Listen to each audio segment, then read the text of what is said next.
इस दुनिया में सबसे छोटा क्या है? हम आसपास बहुत सी चीजें देखते हैं, है ना? कुछ सॉलिड है, कुछ लिक्विड है, कुछ गैसेस फॉर्म में है। इसमें सबसे छोटा क्या है? क्यों कैलाश? एटम सबसे छोटा, वेरी नाइस, है ना? और हम लिविंग ऑर्गेनिज्म की बात करें तो लिविंग ऑर्गेनिज्म सेल से बना होता है। यूनिसेलुलर हो सकता है, मल्टी सेलुलर हो सकता है। यूनी मतलब वन, मल्टी मतलब बहुत सारे सेल। ह्यूमन बीइंग्स भी ऑर्गेनिज्म है, लेकिन ये मल्टी सेलुलर है। हमारे अंदर 250-300 प्रकार के सेल्स होते हैं, और हर बॉडी पार्ट के सेल का अपना फंक्शन होता है। ठीक है। तो सबसे छोटा यदि हम ऑर्गेनिज्म में बात करें, लिविंग में बात करें, तो सेल होता है। अच्छा, सेल से छोटा भी कुछ हो सकता है क्या?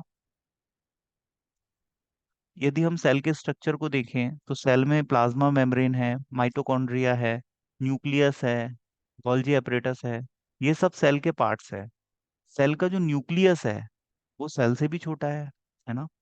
जैसे आरती ने अभी कहा कि एटम छोटा है, करेक्ट।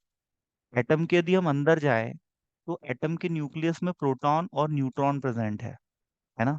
तो हम क्या ये कह सकते हैं कि एटम से छोटा इलेक्ट्रॉन प्रोटॉन है, न्यूट्रॉन ये एटम से छोटे हैं क्योंकि ये एटम के अंदर है ना? एक छोटी चीज बड़ी चीज के अंदर रहती है। यदि एक चीज दूसरी चीज के अंदर है तो ये तो तय हो जाता है कि वो उससे छोटी है ना? तो हम एक सेंस में ये भी कह सकते हैं कि भाई इलेक्ट्रॉन छोटा है एटम से, है ना? ऐसे ही सेल के न्यूक्लियस में यदि हम जाएं तो न्यूक्लियस में जेनेटिक मटेरियल होता है। ह्यूमन बींग्स का जेनेटिक मटेरियल होता है DNA, D oxy ribo nucleic acid. ये हिस्टोन प्रोटीन से बनता है। और प्रोटीन का यदि हम हाइड्रोलिसिस करते हैं तो इससे हमको अमाइनो एसिड्स मिलते हैं। और अमाइनो एसिड्स की चैन मिलके न्यूक्लियोटाइड्स बनाते हैं। और न्यूक्लियोटाइड का जो मॉलिक्यूल है, इसके कॉन्जुगेशन से जेनेटिक मटेरियल बनता है, जिसको हम क्रोमोसोम्स भी कहते हैं। और सेल डिवीजन में क्रोमोसोम्स एक जनरेशन से दूसरी जनरेशन में जेनेटिक इंफॉर्मेशन को कैरी करता है कि पेरेंट सेल से जो न्यू डॉटर सेल का फॉर्मेशन होगा वो कैसा होगा। उसकी जो इंफॉर्मेशन है, किस तरह से प्रोटीन सिंथेसिस होगी, है ना, डॉटर कैसी होगी, ये पेरेंट्स पे डिपेंड करता है, या सन कैसा होगा, है ना? इस दुनिया में सृजन के दो ही तरीके हैं। एक तो एक सेल डिवाइड होके दो सेल में कन्वर्ट हो जाए, है ना?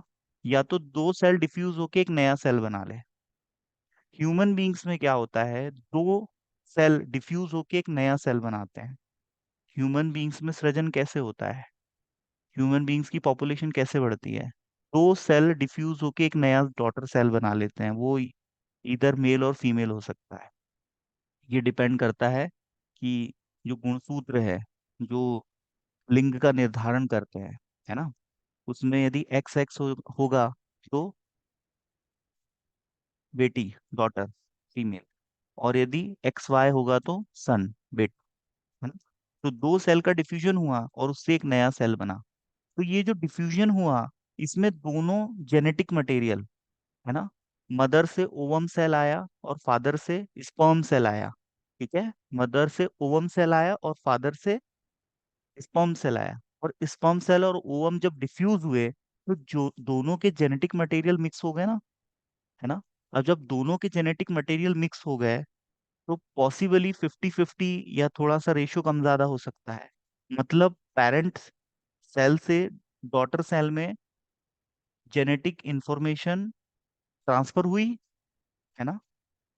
कभी ऐसा नहीं हो सकता कि भाई शेर और शेरनी का बच्चा गधा पैदा हो जाए, है ना? शेर और शेरनी का बच्चा गधा पैदा नहीं हो सकता।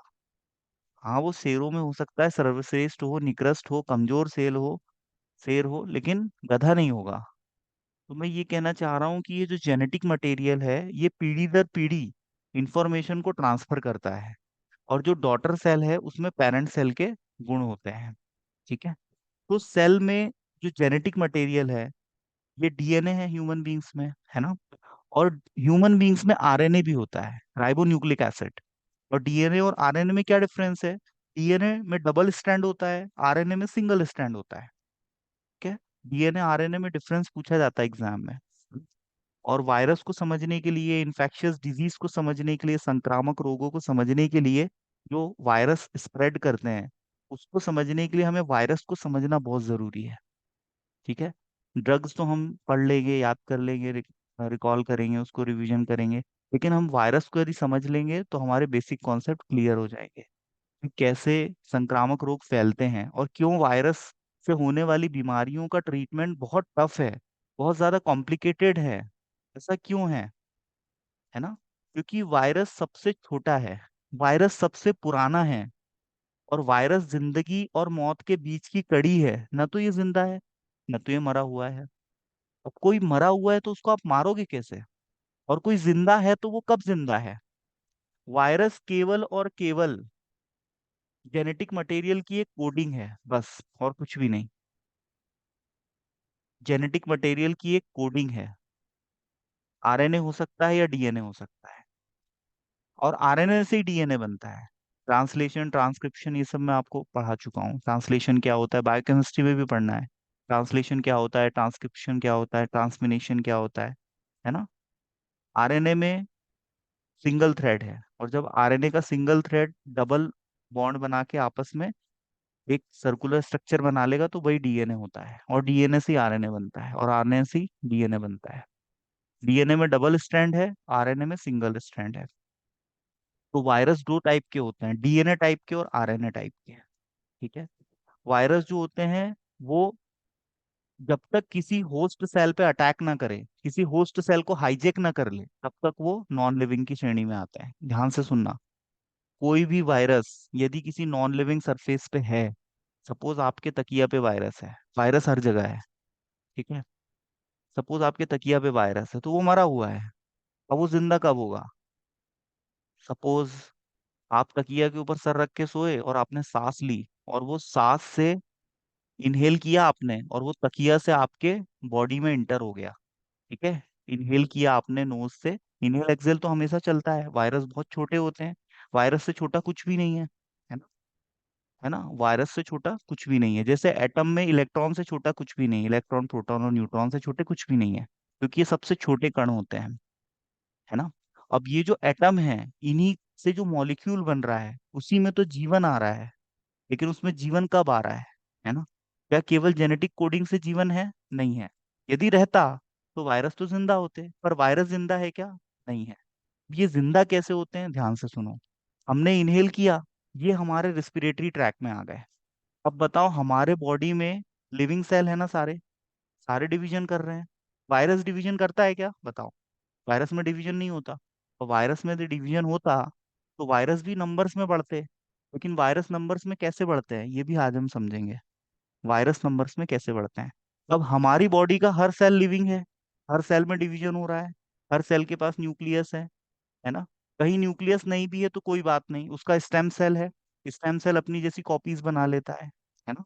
आरबीसीएस जब मेच्योर्ड होती है तब उसमें न्यूक्लियस नहीं रहता, लेकिन पहले तो रहता है ना? तो हमारे बॉडी में लिविंग सेल बहुत सारे हैं, और जब ये वायरस आएगा तो वायरस इतना छोटा है, इतना छोटा है कि एक वायरस बैक्टीरिया को भी इन्फेक्टेड कर सकता है। हमारे हमारे सेल से छोटे होते हैं, थोड़े छोटे होते हैं बैक्टीरिया, या हमारे सेल के इक्विवेलेंट, या ऑन एन एवरेज देखा जाए तो हमारे सेल से छोटे ही है ना? बैक्टीरिया भी हमें इन्फेक्शन कॉज करते हैं, बैक्टीरिया भी एयरबॉर्न डिजीज है, इन्फेक्शियस डिजीज वाटरबॉर्न है, इन्वायरमेंट से आती है। तो ये भी इन्फेक्शन कॉज करते हैं, कहीं ना कहीं से हमारी बॉडी में आएंगे। हमारी बॉडी में 9 द्वार होते हैं, 9 द्वार वाला हमारा शरीर है ये, इसमें 9 गेट होते हैं। नोस्टाइल्स गेट हैं, हमारे ईयर्स हैं, है ना? आईज है, हमारा माउथ है ना? हमारे जेनाइटल्स है, हमारा एनस है ना? ऐसे 9 गेट होते हैं हमारी बॉडी में, और ये गेट्स के थ्रू आने की पॉसिबिलिटी सबसे ज्यादा रहती है ना?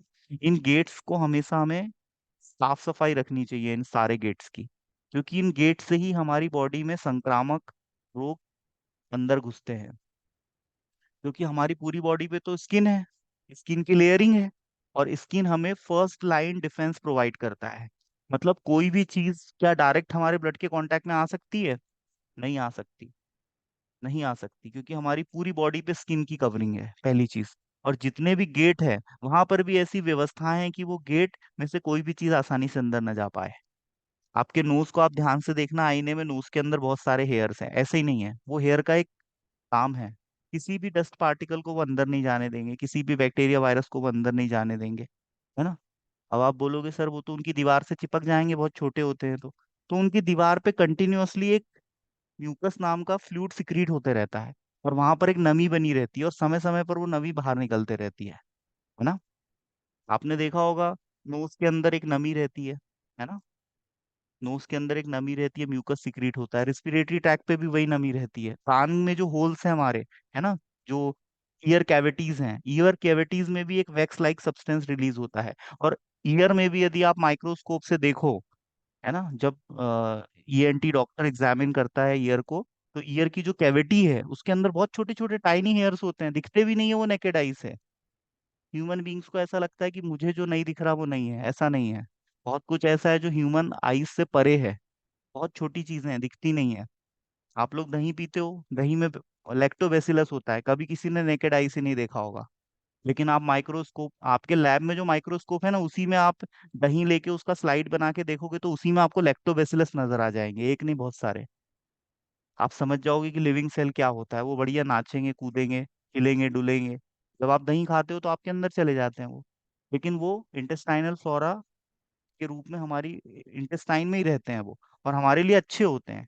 कुछ बैक्टीरिया हमारे लिए अच्छे होते हैं, कुछ बैक्टीरिया हमें हानि पहुंचाते हैं, हमारी बॉडी को डैमेज करते हैं, इन्फेक्शन कॉज करते हैं। कुछ इन्फेक्शियस होते हैं, कुछ नॉन इन्फेक्शियस होते हैं। जो नॉन इन्फेक्शियस होते हैं वो कोई बात नहीं, हमारे शरीर में आ भी गए तो। और कुछ तो ऐसे हैं जिनका रहना भी जरूरी है ना, क्योंकि वो विटामिन के की सिंथेसिस में हेल्प करेंगे। जैसे प्रोबायोटिक्स ड्रग्स आते हैं, है ना, सिचेट्स आते हैं, जिसमें आपके ऑर्गेनिज्म ही होते हैं, है ना, ऑर्गेनिज्म ही रहते हैं। दही में ऑर्गेनिज्म होता है, तो ये हमारे सेहत के लिए अच्छे हैं। लेकिन जो इन्फेक्शियस डिजीज कॉज कर रहे हैं, इनको यदि बैक्टीरिया हमारे शरीर में आया तो एंटीबायोटिक से हम इनको किल करेंगे। और ये एंटीबायोटिक या तो उनके मेटाबॉलिज्म को रोकेगी, या तो उनके सेल मेम्ब्रेन की सिंथेसिस को रोकेगी, या तो उनके जेनेटिक मटेरियल को डिस्ट्रॉय कर देगी, है ना, इस तरह से उसको मारेगी। एक स्टूडेंट ने अभी कल परसों ही सवाल किया था, वो पूछ रहा था कि कुछ एंटीबायोटिक्स हम कैसे यूज कर सकते हैं वायरस को मारने के लिए। बहुत अच्छा सवाल था, क्योंकि वायरस और बैक्टीरिया में तो डिफरेंस होता है, लेकिन एक चीज दोनों में कॉमन है। बताओ क्या हो सकता है वो? जेनेटिक मटेरियल दोनों में है ना। तो ऐसी एंटीबायोटिक जो जेनेटिक मटेरियल पे काम कर रही हो, सपोज आरएनए पे काम कर रही हो, ध्यान से सुनना, आरएनए पे काम कर रही हो या डीएनए पे काम कर रही हो, कोई एंटीबायोटिक, तो वो एंटीबायोटिक क्या हम वायरस को किल करने के लिए यूज कर सकते हैं? क्यों कैलाश? आरती?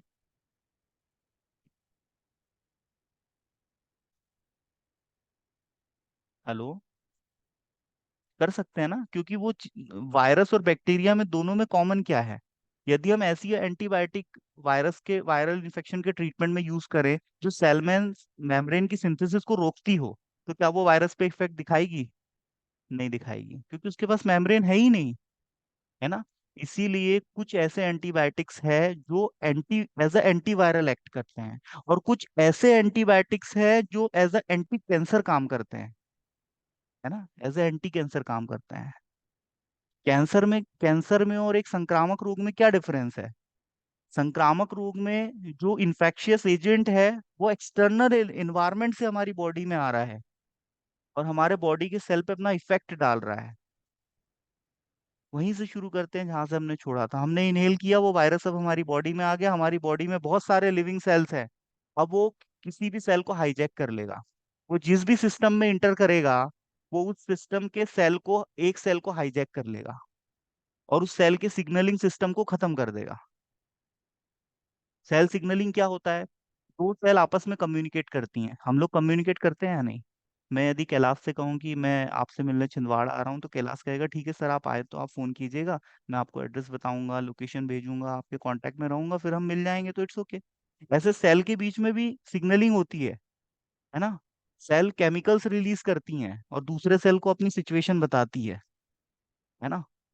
और हर सेल का एक लाइफ स्पान होता है, उसके बाद वो सेल अपने आप ही मर जाती है। हर सेल का एक जीवन काल रहता है। कोई भी इस दुनिया में अमर नहीं है। हमारे बॉडी का हर कोशिका पैदा होता और मरता है, हर कोशिका। आरबीसीएस, हमारा जो रेड ब्लड सेल है, ये भी 120 दिन जिंदा रहता है, उसके बाद ये इसका डिस्ट्रक्शन हो जाता है। और उसको हम एपोप्टोसिस कहते हैं। एपोप्टोसिस में सेल सेल्फ प्रोग्राम्ड डेथ में चला जाता है, मतलब खुद अपने आप को सेल्फ किलिंग कर लेगा, अपने आप को स्वयं मार लेगा, है ना। सेल को पता है कि मेरा जीवन काल समाप्त हो गया, वो अपने आप को समाप्त कर लेता है। और जैसे ही आरबीसीएस का डिस्ट्रक्शन होता है, बिलीरुबिन बनता है। और हम जब रोज फीसेस पास करते हैं, हमारे जो फीसेस का कलर येलो होता है, वो क्यों होता है? बिलीरुबिन की वजह से। और जब हमारा लीवर डैमेज हो जाता है पीलिया के केस में, तो बिलीरुबिन का लेवल बढ़ जाता है, हमारी बॉडी येलोइश होती है, हमारे नेल्स येलो नजर आने लगते हैं। हमारा जो आईलिड का एरिया है, स्क्लेरा है, व्हाइट कलर का जो एरिया होता है ना, इसी की जैसे आंखें के बीच में जो काला काली पुतली होती है, उसके साइड का जो वाइट, वो भी येलोइश नजर आने लगता है, क्योंकि बिलीरुबिन का लेवल ब्लड में बढ़ जाता है और ये येलो कलर का पिगमेंट होता है। एपोप्टोसिस आप समझे क्या होती है? सेल अपने आप को मारेगी, लेकिन कैंसर के केस में सेल अपने आप को नहीं मारती, क्योंकि उसका सिग्नलिंग सिस्टम खराब हो गया। और क्यों खराब हो गया? इन्फेक्शन के केस में तो वायरस ने खराब कर दिया, लेकिन कैंसर के केस में क्या होता है? कैंसर के केस में सेल में जो ऑन्कोजीन है वो एक्टिवेट हो जाता है। जब भी बॉडी की किसी सेल को प्रॉपर न्यूट्रिशन नहीं मिलेगा, जब भी उसको प्रॉपर केयर नहीं मिलेगी, तो उसका इमोशनल टच हमारी बॉडी से खत्म हो जाएगा उस सेल का। और जब ये इमोशनल टच खत्म हो जाएगा, तो वो सेल बागी हो जाएगी, वो सेल नक्सलाइड हो जाएगी, वो सेल डाकू बन जाएगी। भरपूर भोजन करेगी, भरपूर न्यूट्रिशन चाहिए, सब कुछ चाहिए, साइज में बढ़ेगी, डिवीजन करेगी, लेकिन काम नहीं करेगी। ये कैंसर में होता है। और ऐसे ही वायरल इन्फेक्शन के केस में होता है, वायरस ने जिस सेल को हाईजैक कर लिया है ना, वो सेल हमारी बॉडी में रह के भी हमारी बॉडी की नहीं रहती, क्योंकि वो इन्फेक्टेड हो जाती है। और वो अपने आप को मार भी नहीं पाती। वो तो चाहती है कि मेरे संगी साथियों को कोई नुकसान ना पहुंचे। आपने देखा होगा कभी मूवियों में दिखाते हैं कि भाई इसमें आत्मा घुस गई। फिर जिसमें आत्मा घुस जाती है, तो बोले भले अभी तुम्हारी बेटी है साहब, लेकिन होके भी तुम्हारी बेटी नहीं है अभी, तुमको उठा के पटक देगी तुम पास जाओगे तो।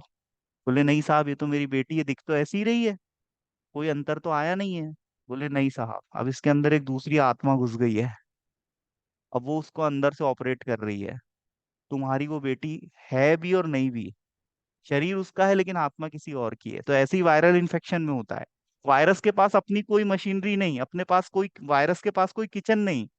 ना वायरस के पास माइटोकॉन्ड्रिया है, ना वायरस के पास सेल मेम्ब्रेन है, ना वायरस के पास गोल्जी एपरेटस है, ना साइटोप्लाज्म है, कुछ नहीं है उसके पास। इसीलिए तो वो अटैक कर रहा है। और जिस सेल पे अटैक करता है उसको हम होस्ट सेल बोलते हैं। जिस सेल पे वो अटैक करता है उसको हम होस्ट सेल बोलते हैं। और जब होस्ट सेल पे अटैक हो जाता है, तो वो इन्फेक्टेड हो जाता है वो सेल। और फिर एक सेल दूसरे सेल को भी इन्फेक्टेड करेगा, एक सेल दूसरे सेल को भी इन्फेक्टेड करेगा। और संक्रामक रोग कहा ही इसलिए जा रहा है कि फिर वो व्यक्ति दूसरे व्यक्ति को भी इन्फेक्टेड करेगा। अब जो इन्फेक्टेड हो गया, वो जब छींकेगा, खांसेगा, उसकी बॉडी में एलर्जिक रिस्पॉन्स आएगा। और एलर्जिक रिस्पॉन्स आएगा, तो जब वो छींकेगा खांसेगा, तो पड़ोसियों को भी होगा, फैमिली मेंबर्स को भी होगा, इसलिए संक्रामक रोग कह रहे हैं। ड्रॉपलेट से फैलेगा। वो जिन चीजों को यूज करेगा, उसने उसकी पर्सनल यूज की जो भी उसकी बिलोंगिंग्स होंगी, हैंकी होगी, टॉवेल, कपड़े, उनसे भी फैल सकता है ना ये इन्फेक्शन, संक्रामक रोग। तो आप समझ पे आ रहे हो वायरस कैसे इन्फेक्ट करता है एक सेल को, है ना। तो वायरस आपका लिविंग भी है, नॉन लिविंग भी है ना। ये इन्फेक्शियस पार्टिकल होता है जो कि न्यूक्लियोटाइड या न्यूक्लिक एसिड या प्रोटीन का बना होता है। ठीक है। और ये रिप्रोड्यूस अपने आप में नहीं होता, ये मैं आपको बता चुका हूँ। और ये जिंदा भी नहीं होता जब तक अकेला है। जब इसको होस्ट सेल मिलता है, तो उसको हाईजैक कर लेता है। जैसे आपने मूवीज देखी होगी, प्लेन हाईजैक हो जाता है, तो फिर पायलट के कनपट्टी पे रख देते हैं बंदूक, और उससे कहते हैं साहब जैसा हम कह रहे हैं वैसा करो तुम, नहीं तो तुम्हारी खोपड़ी उड़ा देंगे हम। तो प्लेन फिर हर कहीं जाने लगता है। जो प्लेन लैंड करना था हमारे दिल्ली में, वो लैंड होगा अब सीधे पाकिस्तान में ना, वो जहाँ लैंड करवा ले। तो ऐसे ही वायरस भी हाईजैक कर लेता है। और दुनिया का जो पहला वायरस है, वैज्ञानिकों ने जिसको खोजा था, वो टोबैको से मिला था हमें। टोबैको मतलब तंबाकू की पत्ती।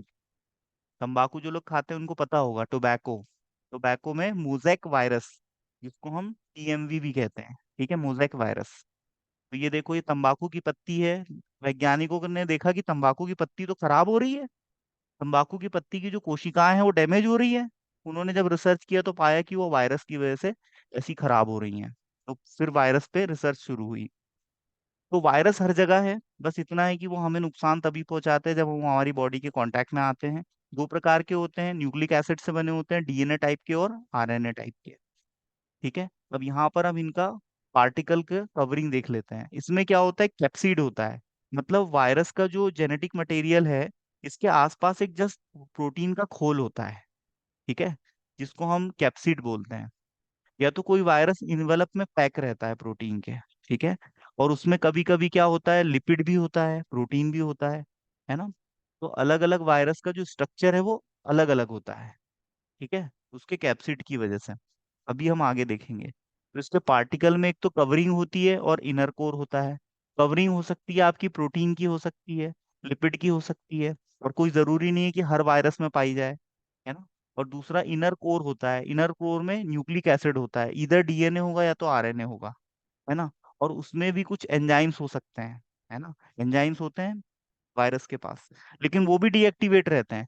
वायरस ओवरऑल तभी एक्टिवेट होगा जब वो किसी भी होस्ट के कांटेक्ट में आएगा, किसी भी लिविंग सेल पे वो अटैक करके उसके अंदर चला जाएगा। और अंदर भी जाएगा तो उसके भी कहाँ जाएगा, वो न्यूक्लियस में जाएगा। क्योंकि वायरस बहुत छोटा होता है, हमारी सेल के अंदर आसानी से जा सकता है। हमारी सेल मेम्ब्रेन में पोर्स होते हैं ना, उन पोर्स से वो अंदर चला जाता है। और अंदर जाके भी न्यूक्लियस पे जो मेम्ब्रेन होती है उससे भी वो अंदर चला जाता है। तो वो जाके काम कहाँ करता है, हमारी जो सेल है उसके जेनेटिक मटेरियल पे काम करता है। अब यहाँ पर आप स्ट्रक्चर देख सकते हो, ये देखो कैप्सिड, ये फाइबर, कुछ स्पाइक्स होते हैं, है ना। ये स्पाइक्स हैं। और अंदर ये जेनेटिक मटेरियल है, डीएनए। और ये इसका प्रोटीन, प्रोटीन का होल है। होल मतलब कवच। स्क्रीन बेटा मैं जब आपको ये वीडियो लेक्चर शेयर करूंगा ना, लिंक, तब आप देख लेना स्क्रीन, ठीक है। अभी आप सुन लो, फिर ये स्क्रीन बाद में आपको दिखेगी ना। तो कैप्सिड आप यहाँ देख रहे हो ग्रीन कलर का, और इसके अंदर जो ये ब्लैकिश थ्रेड्स आपको नजर आ रहे हैं, this is DNA, deoxy ribo nucleic acid. और ये प्रोटीन का खोल है, कवर है। ठीक है। नीचे आप यहाँ दूसरा स्ट्रक्चर देखो, ये राउंड शेप का है ना। तो इसका एक जो इन्वेलप है, ये प्रोटीन का बना हुआ है, और अंदर इसमें जेनेटिक मटेरियल है, आरएनए। और ये आरएनए पे एक कैप्सिड होता है। ठीक है। पर ये जिंदा नहीं है। ये जो मैं स्ट्रक्चर आपको बता रहा हूँ ये जिंदा नहीं है, इतनी चीजें हैं इसमें, है ना। अब जैसे एटम तो मेरे मोबाइल में भी है, लेकिन मोबाइल जिंदा कहाँ है, एक से दो नहीं हो पाएगा मोबाइल। एटम तो मोबाइल में भी है। एटम तो मेरे शरीर में भी है, लेकिन मेरे शरीर में जो एटम है ना, वो एटम का जो कॉन्जुगेशन है वो इस तरह से है कि वो डिवाइड हो रहा है ना। मोबाइल एक से दो कहाँ होंगे। यदि मैं मेरे मोबाइल को आपके मोबाइल के साथ एक बंद कमरे में रख दूं तो कभी डबल नहीं होने वाले वो, है ना। लेकिन ऐसा हमारे साथ नहीं होता है। तो मोबाइल में भी एटम है, हमारी बॉडी में भी एटम है, लेकिन एटम का जो कॉन्फ़िगरेशन है वो इस तरह से नहीं है कि वो डिवाइड करे। ऐसे ही वायरस भी है। क्या इसमें डीएनए नहीं है, क्या इसमें आरएनए नहीं है, प्रोटीन भी है, लेकिन उसका कॉन्फ़िगरेशन ऐसा नहीं है कि वो एक से दो हो जाए। ठीक है, तो ये चीज समझना आप लोग। अब ये नीचे आप एक और वायरस का स्ट्रक्चर देखो, जैसे आपने अभी कोविड का स्ट्रक्चर देखा होगा, महामारी आई थी तो, है ना। इसमें जैसे यहाँ पर लिपिड का इन्वेलप है, और लिपिड के इन्वेलप के अंदर एक प्रोटीन का कैप्सिड है। और प्रोटीन के कैप्सिड के अंदर केवल एक थ्रेड है न्यूक्लिक एसिड का, बस, मतलब आरएनए। और एक एंजाइम है जिसका नाम है पॉलीमरेज एंजाइम। बस इतनी चीज है इस वायरस के पास। यहाँ देखो डिफरेंट शेप एंड साइज के आप यहाँ वायरस देख सकते हो। रॉड शेप के होते हैं, है ना, ओवल शेप के होते हैं। और ये आपको जो दिख रहा है एचआईवी एड्स का वायरस है, ये बहुत ज्यादा डेंजरस होता है। ये कहाँ अटैक करता है, जब हमारी बॉडी में जाता है तो ये टी सेल पे इफेक्ट डालता है। हमारे टी सेल को ये हाईजैक कर लेता है। तो हमारी बॉडी में, जिसकी बॉडी में एचआईवी इन्फेक्शन आ गया है, उसकी बॉडी वायरल इन्फेक्शन से नहीं लड़ पाएगी। क्यों नहीं लड़ पाएगी? क्योंकि जो हमारे लिम्फोसाइट्स होते हैं, बी लिम्फोसाइट्स, टी लिम्फोसाइट्स, तो बी लिम्फोसाइट्स लड़ेंगे बैक्टीरिया से, टी लिम्फोसाइट लड़ेंगे आपके वायरस से। और जो टी लिम्फोसाइट है उसको हाईजैक कर लिया वायरस ने, तो अब टी लिम्फोसाइट वायरस इन्फेक्शन से लड़ नहीं पाएगा। तो एचआईवी इन्फेक्टेड पेशेंट को कोई भी वायरल इन्फेक्शन होगा तो उसके जान जाने की पॉसिबिलिटी बहुत बढ़ जाएगी। क्यों? क्योंकि उसका टी सेल हाईजैक हो चुका है, अब वो काम नहीं कर रहा। तो एड्स का पेशेंट मरता ही इसलिए क्योंकि उसकी इम्यूनिटी कमजोर पड़ जाती है, उसकी बॉडी की प्रतिरोधक क्षमता कमजोर पड़ जाती है, वो बीमारी से लड़ नहीं पाता, वो वायरल इन्फेक्शन से, इसलिए मर जाता है वो। तो हर वायरस का अपने अटैक करने का एक तरीका होता है। अब जैसे कोविड, कोविड कहाँ अटैक कर रहा था? कोविड ने हमारे नर्वस सिस्टम पे अटैक किया, है ना। कोविड ने हमारे रेस्पिरेटरी ट्रैक पे अटैक किया। हमारी एल्वियोलाई की जो लाइनिंग थी, वहां के जो सेल्स थे उस पे उसने इफेक्ट डाला। इस वजह से उन्होंने म्यूकस सिक्रीशन बढ़ा दिया। हमारे लंग्स की एल्वियोलाई पूरी म्यूकस से भर गई। और जब म्यूकस से भर गई तो एयर होल्डिंग कैपेसिटी खत्म हो गई, तो सांस लेने में प्रॉब्लम तो होगी ना। आपके लंग्स के जो छोटे छोटे फुग्गे हैं उनमें यदि म्यूकस भर जाए, हवा भर जाए, तो हवा यदि भर जाएगी तो क्या होगा? बताओ, इमेजिन करो। जिस बॉटल में पानी भरा हुआ है उसमें आप हवा भर पाओगे क्या? बताओ। नहीं भर पाओगे ना। बस यही हुआ कोविड के टाइम पे, पूरे हमारे लंग्स म्यूकस से भर गए इन्फेक्शन की वजह से। अब यहाँ पर माइक्रोस्कोपिक स्ट्रक्चर आप देखो, जब से जैसे रेप्डो वायरस है, ये सब वायरसेस के नाम है। पैरामिक्सो वायरस है ना। जितनी भी वैक्सीन लगती है, ज्यादातर मैक्सिमम मेजोरिटी ऑफ वैक्सीन हमें वायरस के इन्फेक्शन से हमारी बॉडी में इम्यूनिटी डेवलप करती है, प्रतिरोधक क्षमता डेवलप करती है। मतलब जो वायरस हमें भविष्य में नुकसान पहुंचा सकता है, उस वायरस को हम कमजोर बना के हमारी बॉडी को पहले ही इंट्रोड्यूस करवा देते हैं कि इन फ्यूचर कभी आपसे इसका पाला पड़े तो आप इसको रिकॉग्नाइज करके इससे फाइट कर लेना और इसके अगेंस्ट में एंटीबॉडी बना लेना। तो आपने देखा होगा वैक्सीन लगती है, वैक्सीन का पूरा चार्ट है, सोशल फार्मेसी में आपने पढ़ा है ना। अभी तो आपको सेकेंड ईयर में केवल एंटीवायरल ड्रग्स पढ़ने हैं। थेरापेटिक्स में भी है आपको इन्फेक्शियस डिजीज, है ना, इन्फेक्शियस डिजीज पढ़नी है ना, ट्यूबरकुलोसिस, जो वायरस से स्प्रेड होती हैं, तो आपको थेरापेटिक्स में है। और कोलॉजी में भी है आपको, है ना, एंटीवायरल। और आपने केमिस्ट्री में भी पढ़े हैं, है ना।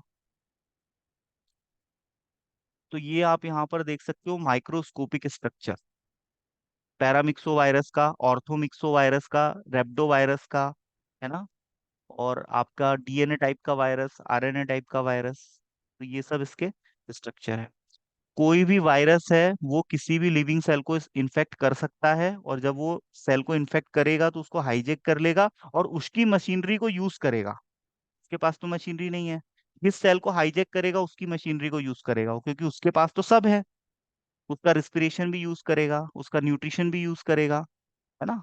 ये सब चीजें उसकी वो यूज करना शुरू कर देगा और अपना काम अपने हिसाब से उस सेल को चलाएगा, और वो सेल हमारे किसी काम की नहीं रहेगी। तो ये है मेनली वायरस का गेम। तो वायरस को इसलिए पैरासाइट भी कहा जाता है। वायरस को पैरासाइट भी कहा जाता है। पैरासाइट क्या होते हैं? जो दूसरों पे निर्भर करते हैं, दूसरों पे डिपेंड करते हैं, जैसे अमरबेल। अमरबेल क्या है? किसी पौधे पे निर्भर करती है अपने न्यूट्रिशन के लिए। अमरबेल आपने देखी है? कैलाश, आरती, अमरबेल जिस पेड़ पे रहेगी उसको सुखा देगी वो पात, कोई लेना देना नहीं उसको। और फिर वो जैसे ही पेड़ सूखेगा तो बाजू वाले पेड़ पे चली जाएगी, उसका इतना ही काम है। और ये सेम काम रहता वायरस का। इसी को बोलते हैं पैरासाइट, परजीवी, जो दूसरों पे निर्भर रह के जीता हो। तो वायरस भी एक परजीवी होता है। और हमारे शरीर में एक बार, क्या, जड़ें नहीं होती, तो वायरस के भी पास तो माइटोकॉन्ड्रिया कहाँ है कि वो एनर्जी का प्रोडक्शन करेगा, है ना। वायरस के पास भी तो अभी हमने स्ट्रक्चर देखा, ऐसा कुछ भी नहीं है। साइटोप्लाज्म भी नहीं है, माइटोकॉन्ड्रिया भी नहीं है, कुछ भी नहीं है उसके पास, केवल एक थ्रेड है, बस जेनेटिक कोड है। और वो जेनेटिक कोड किसी भी दूसरे सेल के जेनेटिक कोड के साथ उलझ जाता है, और उसकी कोडिंग पे वो अपना प्रभाव डालता है ना। एक जेनेटिक कोड दूसरे जेनेटिक कोड से उलझ सकता है ना, उलझता ही है। वैज्ञानिक तो अभी इस हद तक चले गए हैं कि जीन में चेंज करके जैसा चाहे वैसा बच्चा भी पैदा किया जा सकता है। सोचो, इस हद तक अभी विकास आगे बढ़ गया है। कोई चाहे कि भाई हमें नीली आंखें चाहिए, हमें लंबा बच्चा चाहिए, हमें कैसा चाहिए, ये सब जेनेटिक कोड में वेरिएशन लाके पॉसिबल है। क्योंकि एक ना एक जीन होगा जो हाइट के लिए रिस्पॉन्सिबल होगा, एक ना एक जीन होगा जो आपकी आंखों के कलर के लिए रिस्पॉन्सिबल होगा, कोई ना कोई जेनेटिक कोड ऐसा होगा जो आपके स्किन के कलर को डिसाइड करेगा कि आप गोरे होंगे, काले होंगे, सावले होंगे, चॉकलेटी होंगे, कैसे होंगे आप, है ना। तो ये सारी चीजों को जेनेटिक कोडिंग में चेंज लाके बदला जा सकता है। लेकिन इस टेक्नोलॉजी पे बैंड क्यों लग गया? क्योंकि इस टेक्नोलॉजी पे यदि काम किया जाए तो हो सकता है कि इंसान का अस्तित्व खत्म हो जाए, कोई एक नई प्रजाति पैदा हो जाए, है ना, जैसा आप हॉलीवुड की मूवीज में देखते हो ना, है ना। जैसे आपने रोबोट मूवी में देखा, इंसान ने रोबोट बनाया और रोबोट तो एकदम बढ़िया काम कर रहा है, लेकिन इंसान ने उसमें इमोशनल भी डाल दिए, है ना। अब जब इमोशन डाले तो क्या हुआ? हम्म अब इमोशन आ गए उसमें तो। अब चूंकि इमोशन आ गए तो उसकी जरूरतें बढ़ गई। जिसने उसको बनाया था वो कहता है कि नहीं, मैं आपकी वाइफ से ही अब शादी करूंगा, और इस पे पूरी मूवी बनी है फिर बहुत। हाँ, बोले अब साहब अब तुम जाओ, अब हम मशीनों का राज शुरू हो जाएगा।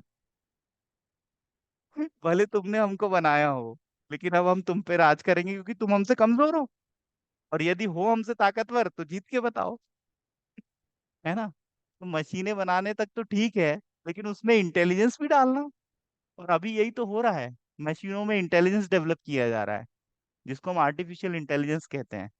तो ऐसा कुछ लोग कहते हैं कि भाई आर्टिफिशियल इंटेलिजेंस आने से जो ह्यूमन बीइंग्स की जो मैन पावर है उसका इस्तेमाल कम हुआ करेगा। ये बात बिल्कुल सही है, ये बात तो बिल्कुल सही है।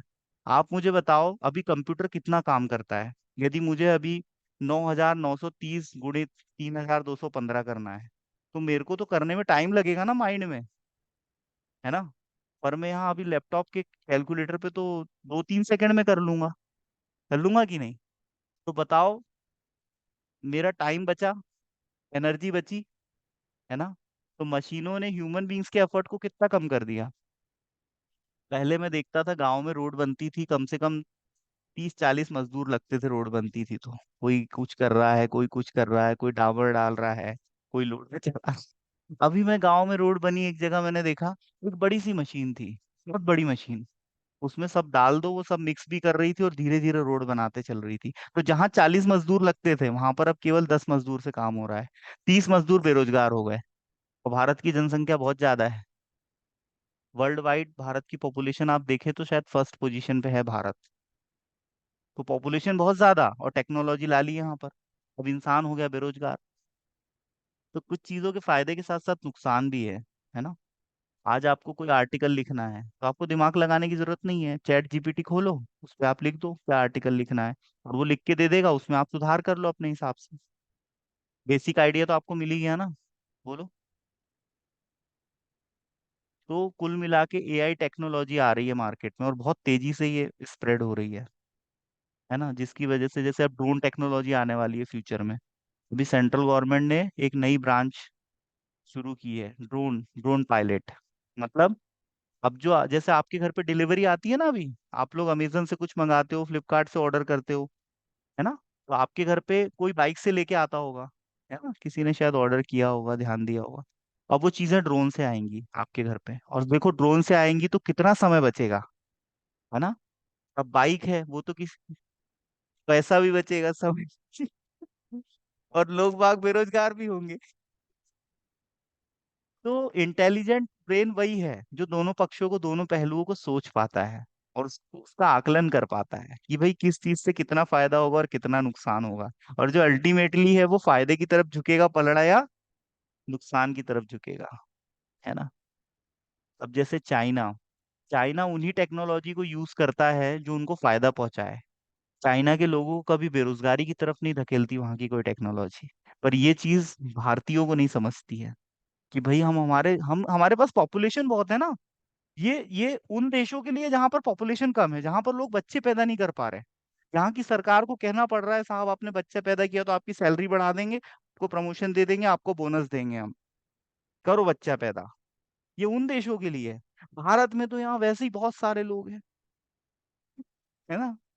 हर व्यक्ति कह रहा है साहब मेरे को रोजगार दे दो, मेरे को तो बाइक ही दे दो, मैं किसी को भी छोड़ दूंगा, थोड़ा बहुत पैसा दे दो। बाइक बोट का कॉन्सेप्ट आया, आपने देखा होगा, कभी यूज की होगी किसी ने। है ना? अभी बैतूल में तो नहीं है, छिंदवाड़ा में, भोपाल में है बाइक बोट, बाइक टैक्सी। किया है कभी किसी ने यूज?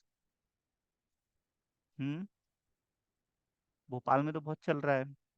आप रात में यदि 1 बजे भी स्टेशन गए कैलाश, तो आप वहां से बाइक बोट मंगाओगे, 5 मिनट 10 मिनट में आ जाएगी आपके पास।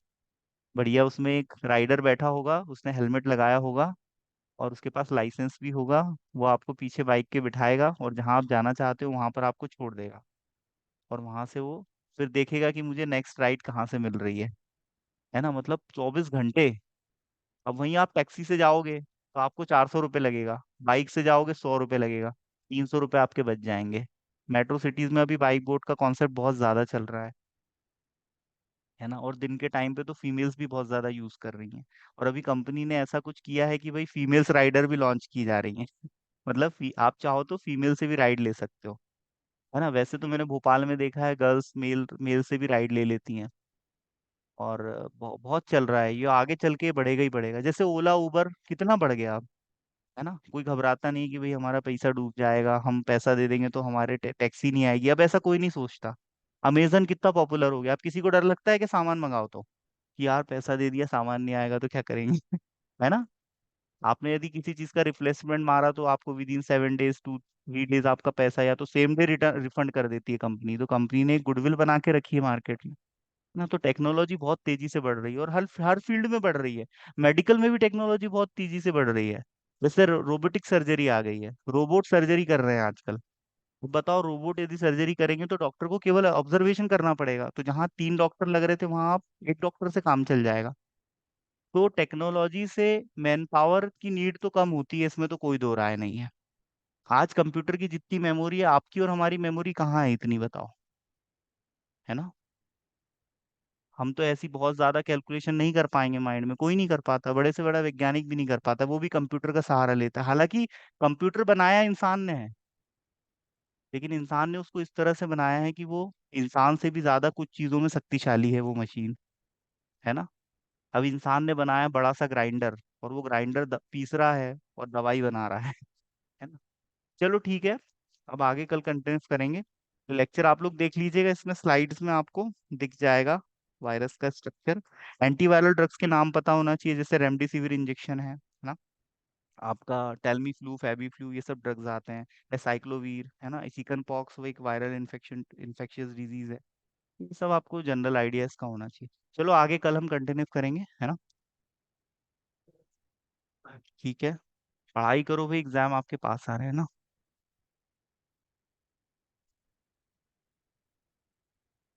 Okay, most welcome, bye.